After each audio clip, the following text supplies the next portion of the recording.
National insurance. National insurance was the matter that it's been long favoured by governments as a way of raising tax without raising tax, because it's not called tax, even though it's tax, really. Everybody knows that. But we'll call it national insurance and we can raise that and everybody will think we're not raising tax, really.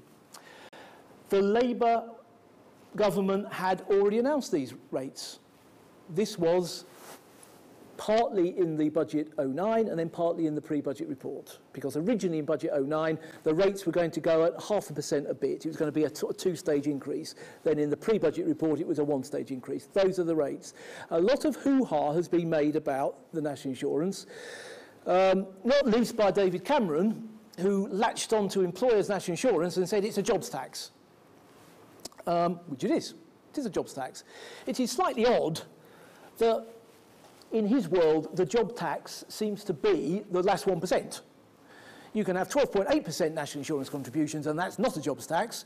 But the moment you put it to 13.8, that 1% is a jobs tax, which sounds rather peculiar to me, but there you go.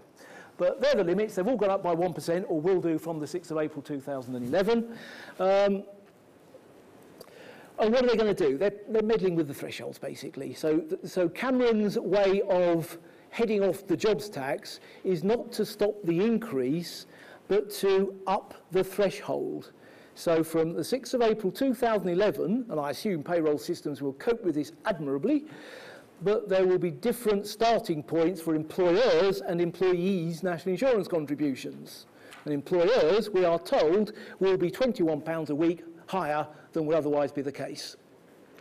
What they don't tell you quite so overtly is that pushing up the thresholds at the bottom is one thing, but if you push them up at the top, you get more income. You get more of the taxable income charged to national insurance at these new high rates, the 12% rate, the 9% rate for self-employed. So that's what we've got. National insurance is wildly expensive, and we need to think about ways of mitigating that. We've spent our lives thinking about ways of mitigating that, haven't we? Well, those ways of mitigating it still exist, and I'll come to those at the end. Capital allowances. This is slightly a curate's egg, let's put it that, good in parts. People were worried that capital allowances were going to get a pasting, because we had been told that corporation tax rates were going to be reduced, the headline rates would be reduced, but allowances and reliefs would be reduced as well, so that the tax take wasn't adversely affected. And everybody interpreted that as meaning research and development credits will go, and capital allowances will be either eliminated or substantially slashed. And what's happened? Well, one of them has been substantially slashed, the thing called the annual investment allowance, which is particularly useful to small businesses because you get 100% allowances on the first amount. And what's the first amount? Well, it was £50,000. It was then increased to £100,000 from April 2010, and now we're told it's going to be cut to £25,000. That is a big cut. That is a big cut, and the people who are going to feel it most are the small people, because they're the people who got most benefit from it.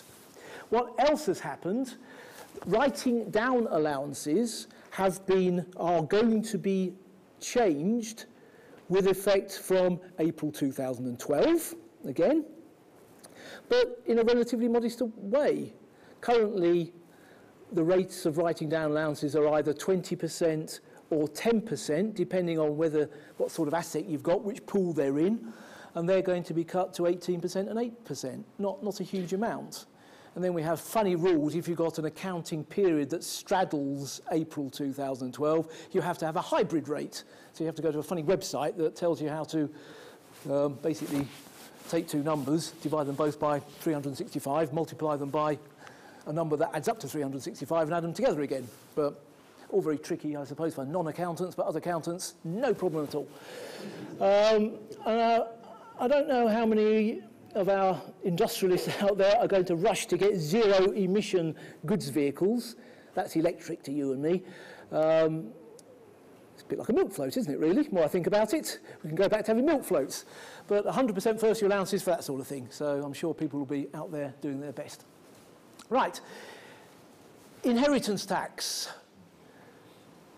Nothing was said at all. Not one thing was said. But those of you who've heard me speak before will know that I'm not shy about talking about things that weren't said, because often there's quite a lot of interest in that. So inheritance tax, no change.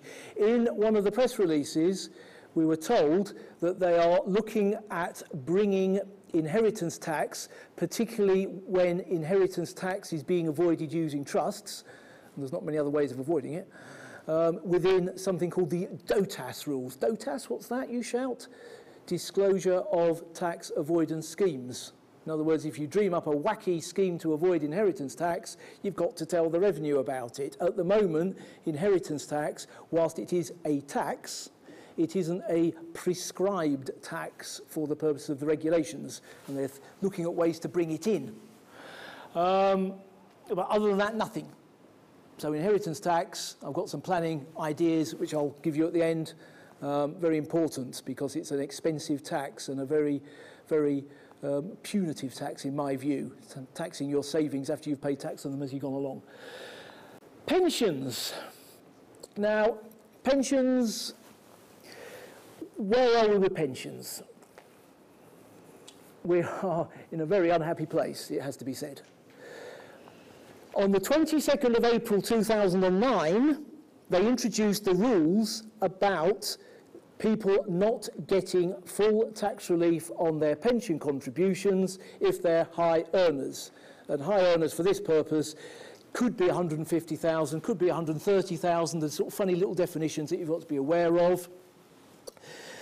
At the same time as announcing that these rules would start from the 6th of April 2011, they said, oh, but under our anti-forestalling concept, we're a bit worried that you'll all rush out and fill your boots with pension contributions, so we'll have a second set of rules, which are from now. So we have got rules now which stop you getting tax relief if you're a so-called high earner.